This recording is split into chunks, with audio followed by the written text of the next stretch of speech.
Welcome to Cravings Control for Fat Loss. I'm your host, Laura Cavallo, former sugar binger, overeater, and yo-yo dieter turned fat loss and cravings coach for hundreds of busy women. Here at Cravings Control for Fat Loss, I'll be sharing mindset, movement, and metabolism strategies for those who are ready to ditch the fat diet cycle and slim down without counting calories, tracking points, or giving up any of the foods they love. Get ready to embrace progress over perfection, grace over guilt, and bring curiosity and learning to the inevitable ups and downs of your life. Expect a decrease in your cravings while seeing and feeling an improvement in how you look, how you feel, and your overall quality of life. I am so excited you're here, boo. Let's get started.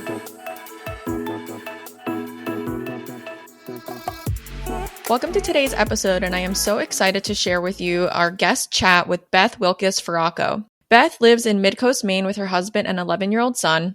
She's a certified nutrition coach and personal trainer. She's also a certified mindset coach with the Health Mindset Coaching Certification, and she runs an online health and wellness coaching business that specializes specifically in helping people get rid of yo-yo dieting while building a healthy relationship with food and getting strong AF. I think you'll enjoy today's episode. Give it a listen and let us know what you think. Welcome in, and so excited to have you.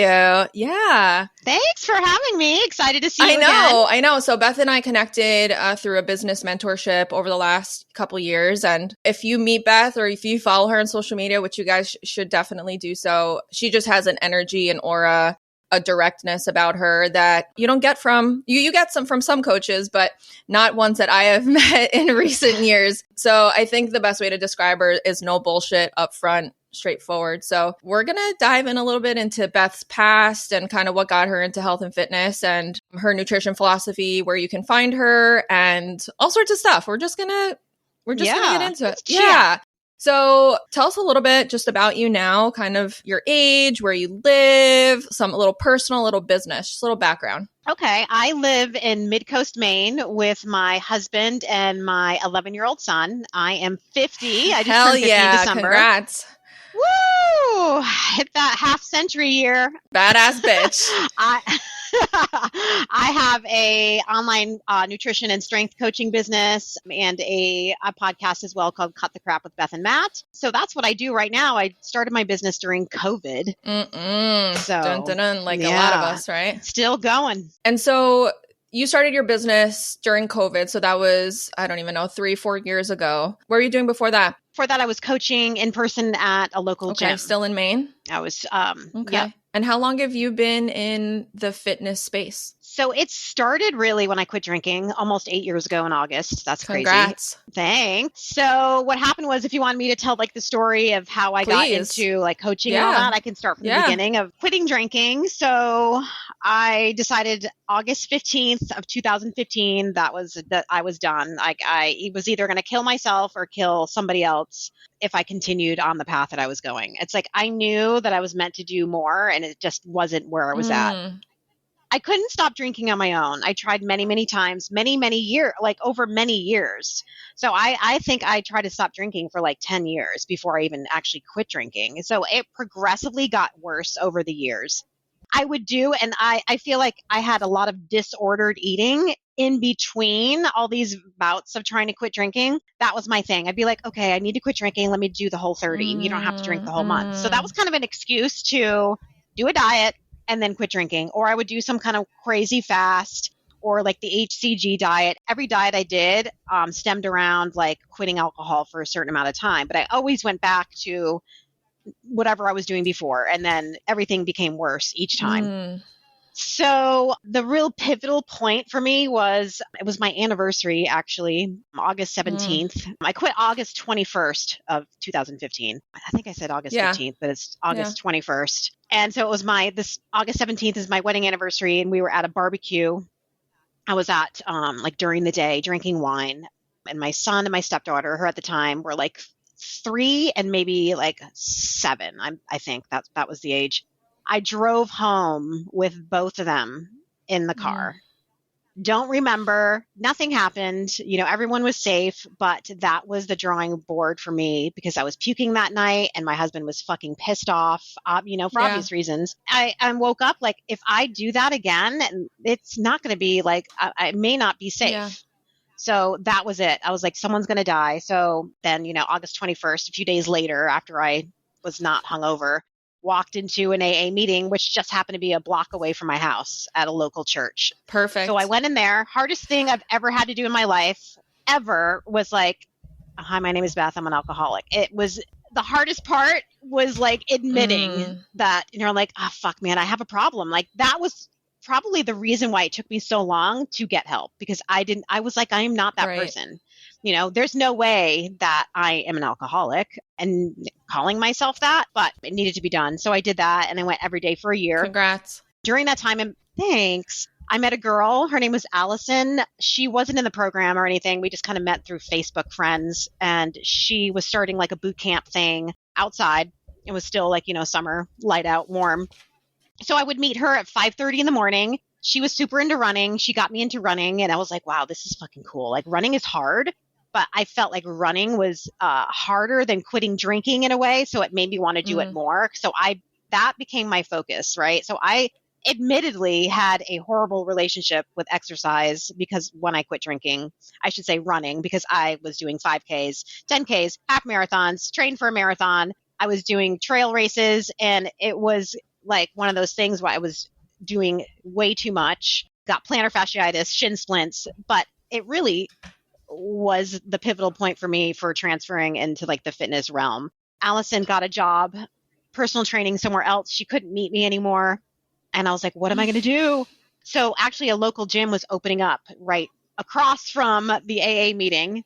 And I'm like, okay, I'm going to see, if they have classes there. Yeah, crazy. So they had 6 a.m. classes. I'm like, perfect. I started taking their group coaching classes. And then that was like from 6 to 6:45. I went from there to the AA meeting. So it worked out perfect. At this time, I was a stay-at-home mom, and my children, or Johnny, I should say, was not even in preschool yet. So I had to be home by like 8 a.m. or else I couldn't do anything, because mom life. So a few months go by, and then they were looking for a front desk person. And I was like, ooh, perfect. My son's just about to start preschool. I can start actually getting a job and, becoming a real human here. So I started working at the front desk. And from there, my boss at the time, Hunter, who's now my business partner, he was like, I feel like you'd be a really good coach. Do you want to start interning? I was like, yes. Yeah. So I started interning there, and I decided to get my nutrition cert first because I noticed something common between me and all the women that were working out, because I was taking classes at the same time, that they were all working really hard. And everyone was always complaining about, I can't lose weight. We're working every 5 days out a week. And at the same time, I was actually joining Jordan Syatt's inner circle. And I started learning about nutrition from him and my own nutrition cert. And I was like, it's all about nutrition and calories. Like that's the driver of fat loss. And so that's what got me into nutrition first. So I started going through my own weight loss journey at the same time as becoming a coach. And so that's what, really started my passion in more nutrition than actually like strength training part. I have my personal trainer cert, but I'm more into the nutrition part of it. Like I don't program workouts for people or myself. Like I have other people do it. It's just not something I ever loved. Same. It's just one of those things. Like I'm not into all that. Like give me a program and I'll do it. Like I know how to program. I just don't want to. It's not something it's fun for me. Work to your strengths. Yeah, exactly. So I ended up coaching there for like 4 to 5 years. And then right before COVID even happened, I saw that Jordan Syatt was starting like a online mentorship program. And I'm like, I really want something for myself, because my dad passed away 4 days before graduating high school. I was 18 years old, left my mom with nothing. We lost the house. She went bankrupt. And I'm like, if something happens to my husband, I do not want to be in the same position as my mom. I decided to join the mentorship, and like a month later, COVID happened and the gym got shut down. So I kind of got thrown into the online space way sooner than I even expected. And honestly, I don't think I would be here right now if I wasn't thrown into it, because I'm the kind of person that will like take my time doing things. I kind of like go from project to project, but this kept me focused. Yeah. And you've really taken off. I mean, you have over 620,000 followers on TikTok, 115,000 on Instagram. You have a podcast and you have a nutrition book coming out, I believe, which you can definitely talk to us about. No, well, it's a cookbook. It's a recipe book. Oh, awesome. Yeah, that was like just a one-time, not a one-time, but its sales already closed on that. But yeah, that was like a thing me and my friend Rich did, who's local. He actually lost 300 pounds and he writes recipes for my recipe portal for my clients. That's incredible. And so we did a cookbook together. Awesome. I love that. Yeah. Well, before we move on with sort of like where you're currently at now and what you're doing with your clients, I would like to chat a little bit more about just the before, right? What you were talking about growing up and what got you into fitness. And you mentioned losing your father and then kind of feeling like you wanted to set yourself up to be able to provide for your family in the future. And my father passed away at a young age when I was 8 as well. And I feel like that's always been my drive, is to create a legacy, to create something that is there's security, there's safety. I know that if anything happens to my family or to my partner down the line, that I have secured myself.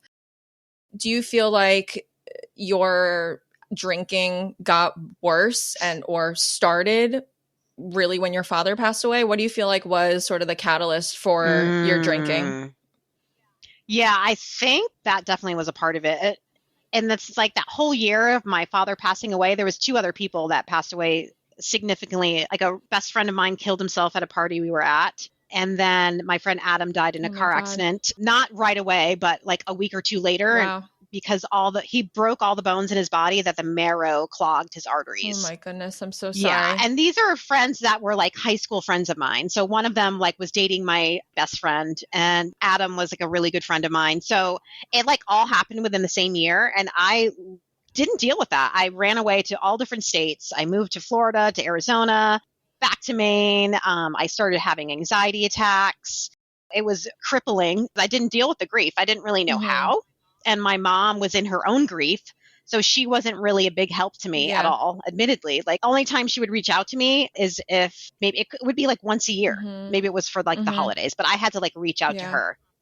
So I was on my own for a long time and I supported myself through the bartending industry. So I was a bartender from like 21 till probably 38 even, I think, 36, 37. So I lived that bar life and that bar life was like drinking. And I took that bar drinking life to my married life. Yeah, that industry is tough. Similar to you, I never dealt with my father's death. My father passed away when in Italy and I was living in the United States with my family. So I never went to his funeral. I never said goodbye. And I feel like a lot of my eating habits, my drinking habits, my self-hate habits, sex, drugs, and rock and roll were just a way to numb the pain, avoid it, and deal with whatever anger and issues I had inside. And so I'm sure there were signs along the way for you that, yes, I'm an alcoholic. Yes, I'm having issues with alcohol. Do you feel like you wouldn't be where you are today? Obviously, if you hadn't met this mentor of yours and gotten into fitness, but how much do you feel like mental health ties into overall health and well-being?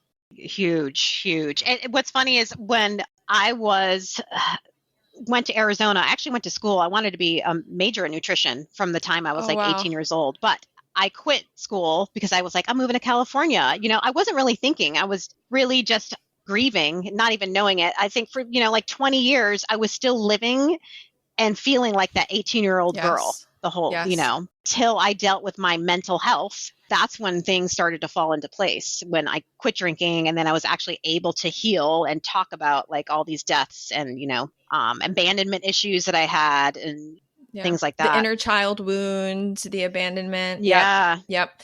Yeah. And that sort of was a catalyst for me as well. 5 years ago, I got out of a bad relationship and I went to Sedona and I worked with some spiritual psychologists over the course of 4 days on an intensive. And that was really my saying goodbye to my dad, mourning, healing, nearly 15 years after my dad had died. And I remember this one therapist just saying, like, just cry, just let it out. And I was holding it all in and I was feeling it in my throat. Yeah. And once I was able to heal in that mental state, then things got better in my physical state. I started realizing more patterns with my nutrition and the binge eating and the overeating and the addiction, quote unquote, addiction I had to sugar. And, you know, I feel like a lot of people, to your point, you substituted running, right, for drinking at that point. And a lot of people end up doing that, right? They go from one sort of addiction or impulse or something to another.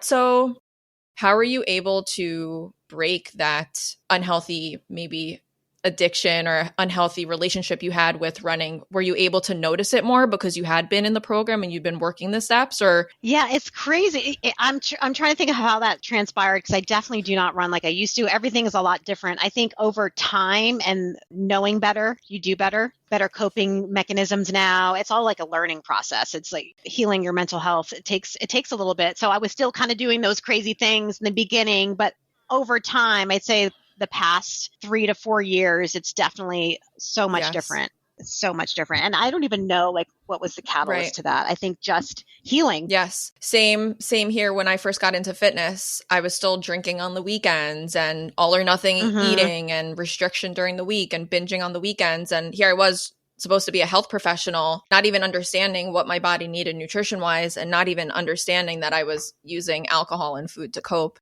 Yeah. So yeah, really fascinating stuff. Thank you so much for sharing, and really, really deep, but I think it's an important conversation. Yeah. If anything, people can connect with us, and understand the effects that alcohol can have. Yeah. Not even if you have an addiction, but overall in general. And we can talk about that a little bit more, how that impacts health and how important mental health is for overall health.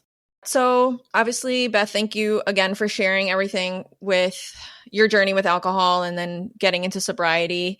So personally, I've been seeing a lot of clients struggling with alcohol use, and even girlfriends of mine within their relationships, alcohol playing roles and issues and in that dynamic and in that relationship.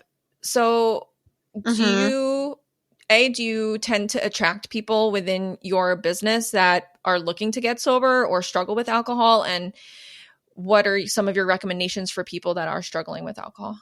I do actually. I think because I talk about it a lot.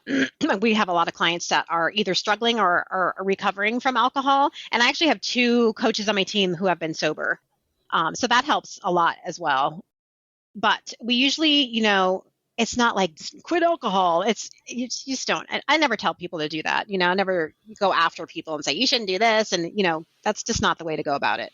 I think it's important to really figure out, help them figure out what is their relationship with alcohol, and why is alcohol like a really big, thing in their life. If they have this goal, it's like, are your actions matching your goals, and why aren't they doing that? So how can we make your actions match your goals? And maybe giving them like a challenge of like, let's not drink for 2 weeks or even 30 days. Can you do that for 30 days? Just so you can see, how much progress you can make, and maybe, evaluate like your alcohol. And so we would maybe do something like that. And also recommending books like This Naked Mind is really good. If anyone needs more help than that, then maybe, I believe we've had some past clients actually end up going and getting help, which I think is pretty fucking awesome for them to realize that and actually take action towards that. I agree with you. I agree. I think it's almost like fitness. People don't realize they have like how good they can feel until they've adopted the healthier routine, until they've started sleeping better, until they're eating better. And they're like, holy shit, I didn't know how crappy I felt before. Yeah. I think the same as with alcohol is people are functioning on it so consistently, 1 drink a night here and there, and then 4 or 5 on the weekends, or 10 to 12. And it's their operating mechanism. It's their default operating mechanism. And they're like, yeah, I feel fine. I'm not hungover, or I ate crappy, whatever. It's Saturday, until they stop drinking and they're like, holy crap. What is this new version, this new life of myself? Did you find that was happening to you? Like when you were drinking, did you feel, I guess it's probably a hard thing to go back and think of, but I can't imagine you felt good, but maybe at that time you were just. No, I felt like I felt it's like, the thing is, I struggle with anxiety. And I was like, well, alcohol's making me not anxious. But meantime, it's actually creating more anxiety. Like you got that massive anxiety. And though I would have anxiety and then I would drink because of the anxiety, thinking that that was going to get rid of it. It was a consistent fucking trickling cycle of anxiousness. Alcohol is depressant. I was, depressed half the time. I don't think people actually understand you're not sleeping well when you're drinking. It's just a trickle effect. And if you are, struggling with your weight or anything like that, and you're drinking, it's just making it all worse. You're more tired. You're going to have more cravings. You're not going to move your body as much. You're not going to want to eat as healthy because you're hungover and eating greasy food all day. So it's just like cutting that out and realizing that how much better your life can be and actually you seeing results and becoming just a healthier person in general by limiting that. It's amazing. It's amazing new life. Yeah. Yeah, that anxiety portion, a lot of my clients are affected by that. A lot. So Friday, Saturday, having drinks. Sunday, they feel like shit. Anxiety for Monday. Yeah. Just this depression. But so hard for them to stop on the other side, to stop the drinking. So I know. That's when. It's like if you have mental health issues, you shouldn't be drinking. Yeah. Yeah. At all, which a lot of people do. Mm-hmm. Yeah. And I started working with someone yesterday that said, I have anxiety. And so I drink and I smoke. Right. But it's that cycle. It's that cycle. Okay. So when you first got into fitness, you were running a lot. And then you started noticing women were having trouble with their weight loss and fat loss goals. So you really got passionate about nutrition. What were your initial goals when you started and you were getting your nutrition certification? And you were doing your workout programs? Were you still focusing on strength then like you were now, or were your goals different? Have they changed?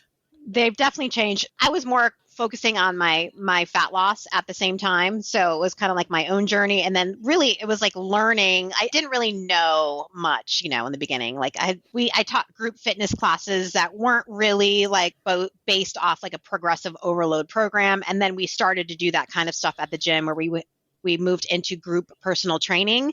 And I think I started learning as I started transitioning through my own internship at the gym. I was like, okay, group coaching is great, but it's really cardio based. You can't really build muscle that way. And this comes from, just a mentoring with people like Jordan Syatt. I learned a lot from him and I started doing his strength training workouts, which was a whole new ball game for me. I'm like, oh, what's this? 4 days a week? Everything's the same for like a month at a time, But then I started noticing my body was changing. And I'm like, okay, this is where it's at. Like, this is where, everyone's like, I want that toned look, which you can't tone a muscle, right? You don't realize that. This is all things we used to say. But once you notice, like, okay, I'm building muscle. And then when I am losing fat, that's when you see the muscle. And that's going to happen if you're focusing on strength training with progressive overload.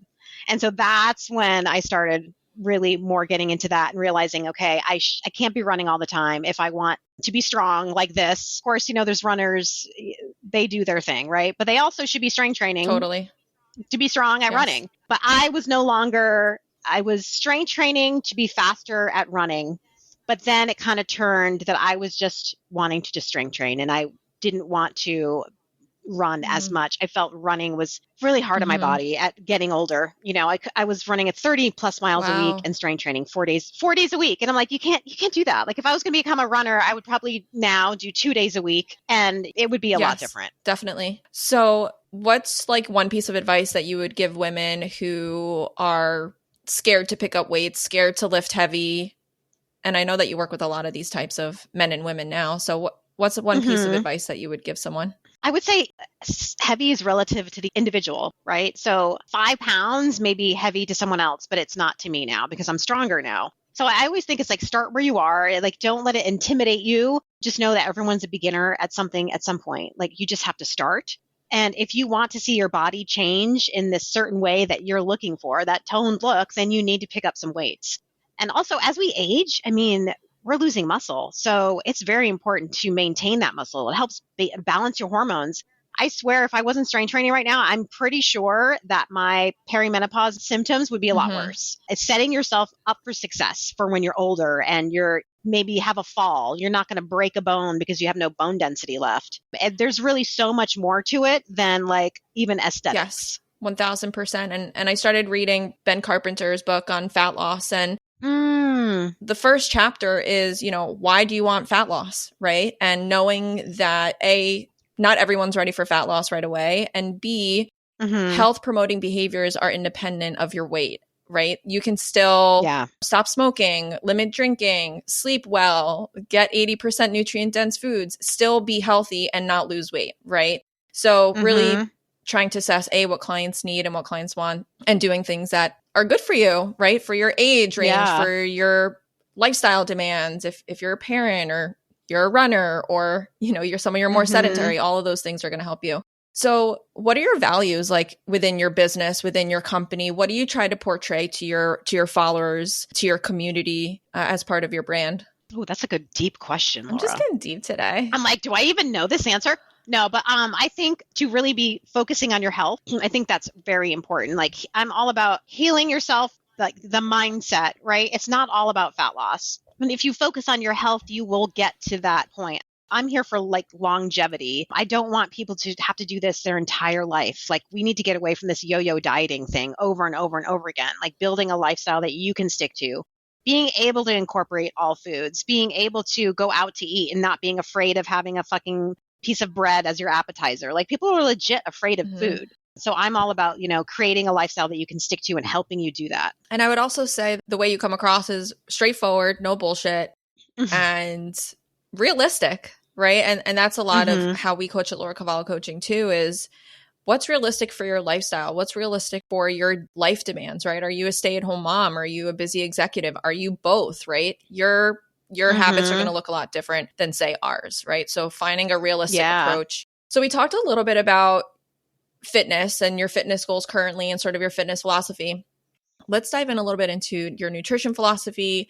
How you go about your own nutrition, but then also how you coach your clients with their nutrition. Are you macro-based? Are you flexible dieting? Are you intuitive eating? Tell us a little bit about that. I think I'm more, flexible dieting with accountability with, a lot of people are looking for fat loss. So I think teaching people about food, them, understand how food makes you feel. Certain foods will keep you full. Certain foods give you energy. And I think really having that spin on it and teaching them more education about their nutrition rather than being like, you have to do it this way, and this way. And every person comes in as an individual, right? There's no like, everyone's doing the same thing. Someone may have a horrible relationship with weighing and measuring their food, so they may not do that. Someone may have a horrible relationship with tracking their calories, so we may find a different way. I think it's important to know that nutrition is not a one size fits all. And I support anyone, in their journey, but also facing things at the same time. Like, if you're afraid of eating a certain food, we're going to work on that. Or if you're afraid of the weighing yourself on the scale, we're going to help you create a healthy relationship with the scale, because nothing is faced or nothing is changed until it is faced. So I'm all about, facing things head on, but maybe not right away. We might kind of slowly go into it. We don't want to scare you. I'm not going to be right. Give you a little bit what you want, right? And then slip in a little bit what you need. Yeah. So it sounds like with nutrition, you take a more flexible approach, but also meet the client where they're at and then take them one step at a time. So you and I were in the health coaching mindset certification together. And I know that for a couple of years, I was coaching on my own before I did the health coaching mindset certification. And I would go into calls and be like, okay, this is what you're going to do. And good luck. And I'll talk to you in a week. Right. But that certification really taught me that it wasn't about what I thought was best for me or assigning clients what had worked for me, but really finding what worked for clients. And it made me a 100% better coach. And I'm sure it did for you as well. How do you feel like your coaching changed before health coaching mindset and then after? And did your services change? Did your approach change? Did your own mindset change with that? Yeah. Oh, yeah, it definitely. It helped me become a better listener, which I know and I've always had struggle with. I like to be like, oh, you should do this and you should do that, right? And it's very hard to not say those things and to just listen, but it's so much more productive when you actually ask questions and you listen. And, because it's all about, what is that saying? It's like showing them where to look, but not telling them where to see, what to see. So important, but it's a skill that requires learning over time too, to become that listener and to ask certain questions. So that course really helped me in that area. Yeah. Absolutely. And they don't teach that stuff in our courses that we take to get certified. Honestly, that's the most important part. And that's the one thing I felt like I was lacking as a coach, because the more I worked with people, the more I understood that's not all about like just assigning macronutrients to somebody. It really is so much more than that. They know what to do. It's the mindset that they need to work on. Yeah, that's a great point you bring up about listening more and seeing what the client actually needs, right? Because it's so easy for us to be like, oh, this is what you have to do, right? And it's so clear to us, but we've been doing this for a long time and it's our profession. So of course we have more clarity around it. But yeah, it is a huge struggle to just listen for me as well. I'm like, it's a craft to listen. And it really is. Like Jordan Syatt's a really good listener. For example, I was listening to one of his podcasts and I learned a lot from him just by listening to his podcast and the way he asks questions, and will literally for 20 minutes straight not say a word and just listen to the person. And I'm like the whole time going, oh my God, how are you not saying anything? You know what I mean? Like I would like say something, but it's a fucking craft. Literally, it is. It is. I have to go back and listen to him. I haven't listened to his podcast at all, but I do follow him on Instagram, and I like his approach a lot. Yeah, because he talks to clients on the podcast, so it's really that's how I listen, is like how he asks questions, and it's really like the motivational interviewing, which that is a real craft to learn. It takes time for that, for sure. So before you were talking about being upfront and being realistic and honest with your clients and sort of, having them face what they need to face in order to get through to the other side. So what I love about your brand and about your presentation on social media with your community is that you love controversy. You like to negate or confront biases out there and bullshit out there in the industry. How do you deal with haters? How do you deal with trolls? How do you deal with, because people come at you often, and that can oftentimes weigh on people. So how do you deal with that? And what's your balance with social media, and what do you take on and what do you leave aside? Oh, that's a good question. I go through mini breakdowns. It's a real thing. I don't think people understand that like social media is a really dark place. It can be, because people will just say whatever the fuck they want. They don't care about who's on the other side. At first, I would really let it get to me, especially TikTok. It can be really harsh. But the more you do it, and then, the more I'm like, okay, who am I? I'm making this video to help people. I'm not going to be for everybody. And I know that I want to be myself. I'm not going to change to make videos to make everyone happy. So you just I go into it knowing that I'm not going to please everyone, but I'm going to help people that I'm meant to help. And if someone doesn't like me, that's fine. But yeah, it's tough, but I do a lot better now than I used to, for sure. You've been through it for a few years. Yeah. And I will pick and choose comments to go after people, because I'm like, what? People are like, well, just ignore them. I'm like, no. Don't tell me to ignore things that I deal with on a daily basis, right? If you're not on the other side, making videos every single day, getting negative comments all day long, you can't say that to someone that's in this life of like consistent negative comments, DMs. It gets to a point where you're like, I'm just going to respond to this because it's going to make me feel better and I'm going to get it off my chest. I don't do it all the time, but some things shouldn't be ignored. And I think people like to brush things under the rug way too much, because they don't want to start a fight. It's like, no, you're going to come after me. I'm going to fucking come after you too. And this is the way it is. You shouldn't have done this today, my friend. You shouldn't have done this today. So, and it's a way of sort of, and it's not always about control, but coming at it from your point of view, staking your claim a little bit and saying, no, I'm taking up space just as much as your comment is taking up space. This is why I agree. This is why I don't agree. And you honestly don't have to be here. If you don't agree with my stuff, you can unfollow.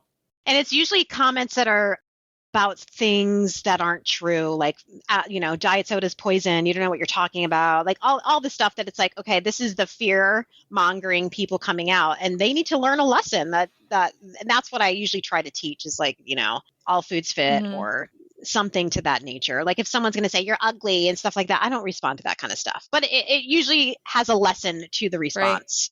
Right. I saw you recently, I didn't listen to it, but I saw that you had posted a response to someone saying that promoting diet soda, promoting low fat, low calorie foods is part of diet culture. And, you and I are anti the fad diet bullshit, right? That rigmarole of the diet culture. How did you respond to that?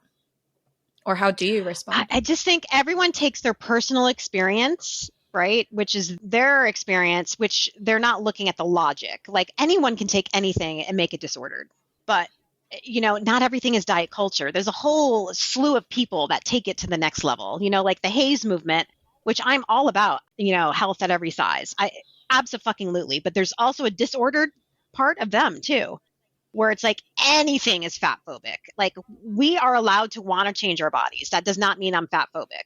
Or we're allowed to work out and eat because we want to be healthy. Doesn't mean we're fat phobic or that's diet culture. Like tracking calories doesn't have to be diet culture. A calorie deficit is not diet culture. It's the mechanism in which we lose fat. Like how can you take something that's a scientific mechanism that our bodies do without even thinking about it sometimes and call that diet culture? That makes no fucking sense. It's things like that. People just, they want to compartmentalize, and it's either one extreme or the next. There is a happy medium. Yeah, I call that the gray area, right? That nuanced area where we can have more discussions and conversation around it versus just taking one slither of something, right? One piece of something and taking it to the black or the white extreme, right? Yeah.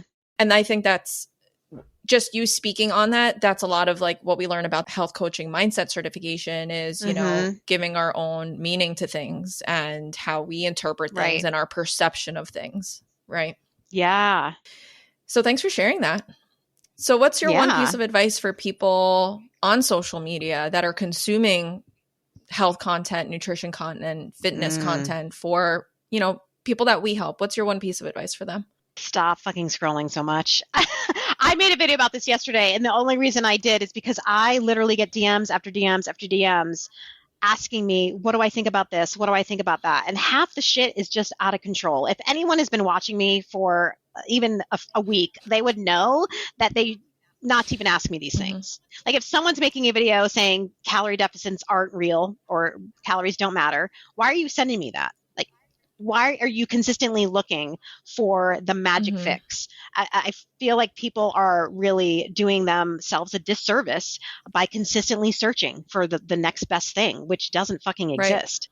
It's the new era of everyone wants things right now, and that's just not how this is.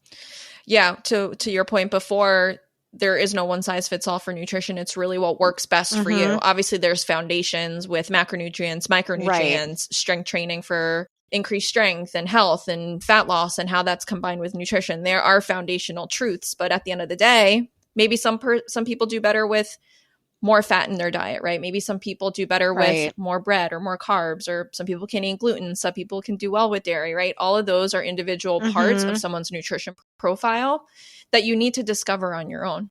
So thank you for that. I agree. Stop scrolling so much, but also find your 2 to 3 trusted sources and stick with them for a little bit of time, right? 3, 6, 12 months. Yeah. Maybe that's not a little bit of time for you, but in the grand scheme of your life, that is a drop in the bucket.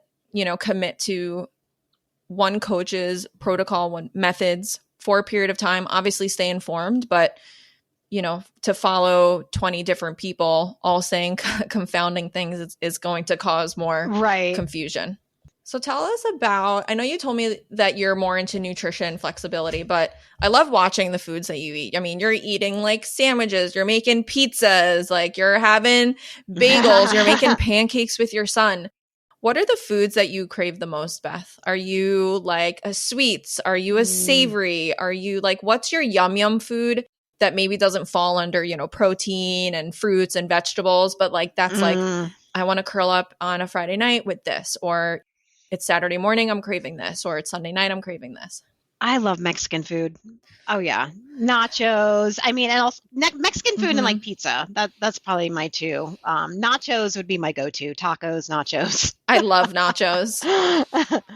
Oh my God. Seriously, so good. Do you like sweets? Good. Yeah. I'm more of a chip, salty person. All right. Nice. I like that. Yeah. I can annihilate some chips. Hit them hard. What kind? Like tortilla chips or like pita chips or...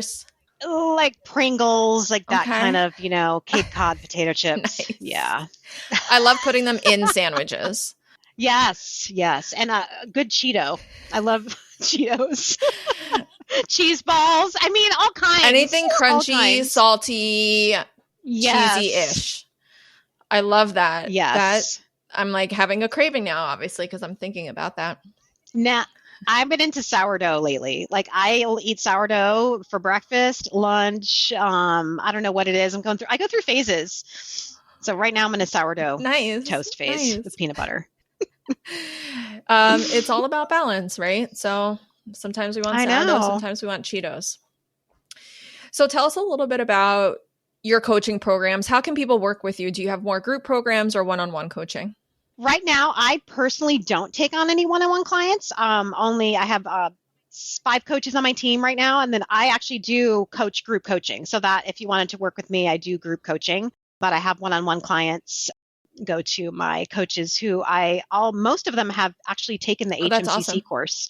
And I've known the coaches that I have on my team for at least 3 to 4 years. So no one is not someone that I don't know. And they're all a reflection of me, or else they wouldn't work with Team BFF, I call it. I love that. So yeah, that's okay. So with your one-on-one, it's both nutrition and exercise, or is it just nutrition focused? Yeah.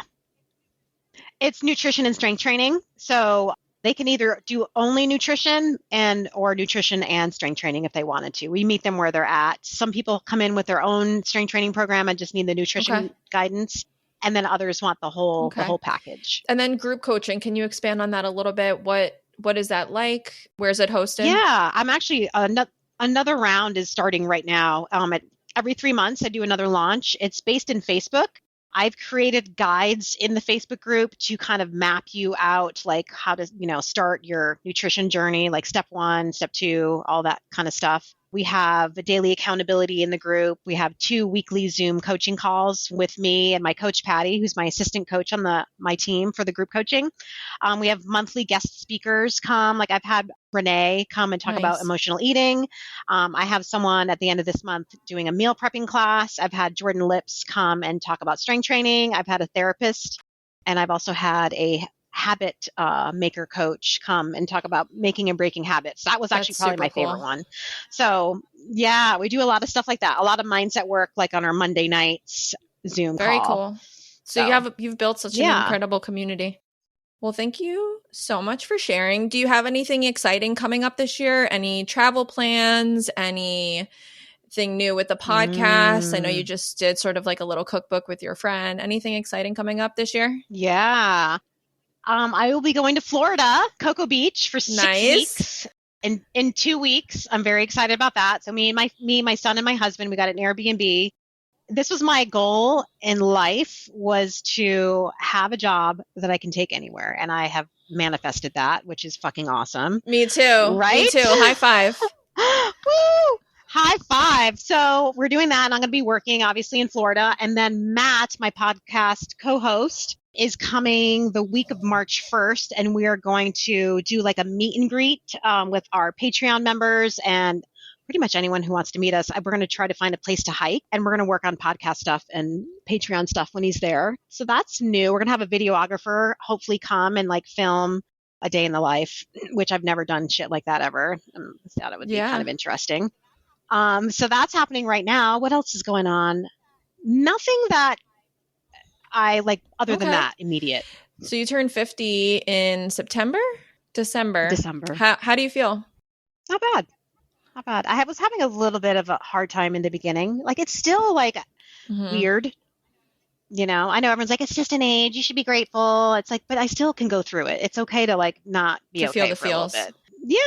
Yeah. But I'm okay with it. Yeah. So far, so I'm good. sure it helps that you feel good, that you exercise consistently, you treat your body well, you're sober now. And so it's like this new chapter of your life, right? I mean, it started 8 years ago, right? When you first got into fitness. But yeah, I think you can feel, right? Maybe at 50, you still feel 40 or 42 or who knows, 35 maybe. But yeah, I think the number is always kind of a mind fuck sometimes. You're like, am I really this age? I know. I look at myself. I'm like, you're fucking 50, bitch. You're 50. And I feel like it's a newfound strength. Too. Yes. Like, I'm fucking 50. And that's helping my social media. I feel like I'm just like, you know what? I'm going to say I have nothing to lose and everything to gain right now, just by being me and my 50-year-old self. Like, because you don't look 50, you know, it's not like, I feel like similar to me when people are like, oh, you're almost 40, like I'm 38. They're like, you look like you're 31. And I'm like, thank you. But also like, this is a testament to how I've treated my body. Maybe not the last 8 years, but the last like 3 to 5 of just really focusing on feeling my best, pursuing things that bring me passion, that I enjoy, having fun, being in the sun, not taking life too seriously all the time, taking care of my mind and body, and trying to stay as young as possible, like at least emotionally and physically, you know? Well, Beth, you're coming on ours soon, right? Or in a I'm going to be on the Cut the Crap podcast in March. I'm excited to talk to you guys. I'll be shooting on the podcast in Florida. Oh, nice. March, so. I'm not sure if I'll be here, but I think we're 4 hours from each other where you would be. Too bad. Yeah. It'd be fun to link up. That's one of the things I miss the most about being in Florida is I haven't developed a community here. I haven't developed a fitness community, and that's been really tough. And also, you know, working from home, I really miss that. How do you manage that element? Because obviously you work from home, but are some of your coaches local to you? Do you have a community that you can link up to? Do you have a gym that you go to? I have the gym that I used to coach at is still here. So Hunter is, you know, kind of like my business partner now. So I'll hook up with him and some of the coaches from the gym. But the coaches that work on my team they're spread out all over, California, Wisconsin, Seattle, and I think Cincinnati. Incredible. So it seems like you have that community home base and then worldwide, US wide. Yes, baby. Awesome. Well, Beth, thank you so much for being here and talking all things fitness, nutrition, personal, and sharing with us a little bit about your coaching programs and how people can work with you. Where can people find you? What are your Instagram handles? And is there anything that you want to... I know you said your group coaching program is open now. Mm-hmm. Yeah. Where can people find you? Beth Feraco Fitness everywhere. TikTok, Instagram. I have a free Facebook group called No BS Nutrition. And then I have Cut the Crap podcast. And my Patreon is based off the Cut the Crap pod. Cool. Well, thanks so much for being here, and we'll see you on TikTok. Thank you so much for listening to today's episode. If you're enjoying the podcast, it would mean so much to me if you took less than 2 minutes to give us 5 stars and submit a quick review. Your feedback helps other women who are looking for help with their cravings and fat loss goals find us more easily and benefit from the free content we share. Thank you so much. It truly means a lot.